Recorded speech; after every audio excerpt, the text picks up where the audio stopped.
സമീപകാലത്ത് ഇന്ത്യയെ ഞെട്ടിച്ച ഒരു സംഭവമായിരുന്നു ഏപ്രിൽ 22-നുണ്ടായ പഹൽഗാം ഭീകരാക്രമണം. നമ്മുടെ രാജ്യത്തിന്റെ ആത്മാഭിമാനത്തെ തന്നെയാണ് പാകിസ്ഥാനിലെ തീവ്രവാദികൾ അന്ന് വെല്ലുവിളിച്ചത്. അതിർത്തി കടന്നെത്തിയ ഭീകരരുടെ ക്രൂരതയിൽ 26 നിരപരാധികളുടെ ചോരയാണ് കാശ്മീരിലെ പഹൽഗാം താഴ്വരയിൽ വീണത്. പുൽമേട്ടിൽ മരിച്ചു വീണവരുടെയും അവർക്ക് വേണ്ടി വിലപിച്ച കുടുംബാംഗങ്ങളുടെയും ദൃശ്യങ്ങൾ ഇന്ത്യൻ ജനതയുടെ മനസ്സിലെ മായാത്ത മുറിവായി മാറി. എന്നാൽ പിന്നീട് ലോകം കണ്ടത് ഓപ്പറേഷൻ സിന്ദൂർ എന്ന പേരിൽ ഇന്ത്യ നടത്തിയ വമ്പൻ തിരിച്ചടിയാണ്. പാകിസ്ഥാനെ മുട്ടുകുത്തിച്ച ആ ഓപ്പറേഷൻ അവസാനിക്കുമ്പോൾ മറുപടി ഒന്നും പറയാനില്ലാത്ത അവസ്ഥയിലായിരുന്നു പാകിസ്ഥാൻ എന്ന രാജ്യം. അന്ന് ഭീകരർ നടത്തിയ ആക്രമണത്തിൽ കൊല്ലപ്പെട്ടവരിൽ ഒരാളാണ് കൊച്ചി ഇടപ്പള്ളി സ്വദേശി രാമചന്ദ്രൻ. മകളായ ആരതിയുടെ മുന്നിൽ വെച്ചാണ് രാമചന്ദ്രൻ വെടിയേറ്റ് മരിക്കുന്നത്. അച്ഛൻ തന്റെ കൈകളിൽ കിടന്ന് മരിച്ചുവെന്ന് തിരിച്ചറിഞ്ഞ മകൾ വലിയ വേദന നെഞ്ചിലേറ്റിയാണ് തന്റെ കുഞ്ഞുങ്ങളുടെ കൈ പിടിച്ച് അവിടെ നിന്നും രക്ഷപ്പെട്ടത്. നാട്ടിലെത്തിയ ശേഷമുള്ള ആരതിയുടെ അനുഭവങ്ങളും അവർ പ്രകടിപ്പിച്ച മനോധൈര്യവും അമ്പരപ്പോടെയാണ് മലയാളികൾ കേട്ടിരുന്നത്. അച്ഛൻ ഭീകരാക്രമണത്തിൽ മരിച്ച വിവരം നാട്ടിൽ എത്തുന്നവരെ ആരതി അമ്മയെ പോലും അറിയിച്ചിരുന്നില്ല. അച്ഛൻ മരിച്ചതിന്റെ എല്ലാ സങ്കടങ്ങളും ഉള്ളിലൊതുക്കി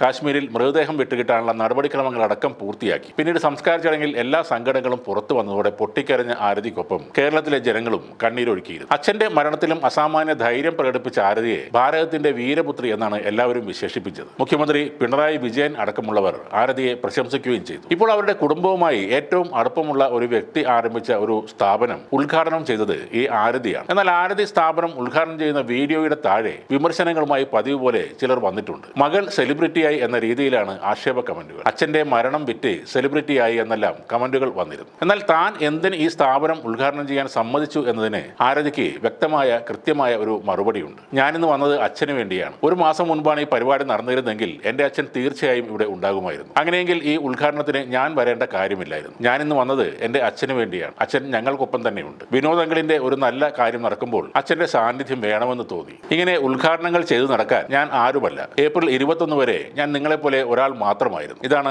ആരതി അവർക്ക് നൽകുന്ന മറുപടി. ആരതിയേക്കാളും വലിയൊരു ഹീറോയിനെ ഞാൻ കണ്ടിട്ടില്ല എന്നാണ് സ്ഥാപനത്തിന്റെ ഉടമയായ വിനോദ് പറയുന്നത്. ആണായാലും പെണ്ണായാലും കൈകാര്യം ചെയ്യാൻ പറ്റാത്ത ഒരു സിറ്റുവേഷനെ ധൈര്യത്തോടെ ബുദ്ധിപൂർവ്വം കൈകാര്യം ചെയ്ത ആളാണ് ആരതി. ബ്രേവ് ഹാർട്ട് എന്നാണ് താൻ നോട്ടീസിൽ ആരതിയുടെ പേരിനൊപ്പം ചേർത്തിരിക്കുന്നതെന്നും വിനോദ് പറയുന്നു. ആരതിയെ കളിയാക്കുന്നവർക്കും വിമർശിക്കുന്നവർക്കും എന്താണ് നഷ്ടപ്പെട്ടിട്ടുള്ളത്? നഷ്ടം ആരതിക്കാണ്. അവരുടെ അച്ഛനെയാണ് ഭീകരവാദികൾ ഇല്ലാതാക്കിയത്. ആ സമയത്തെ ധൈര്യപൂർവ്വം അതിജീവിച്ച ആരതിയെ നിങ്ങളൊന്നും ആദരിച്ചില്ലെങ്കിലും അപമാനിക്കാതെ ഇരിക്കുക.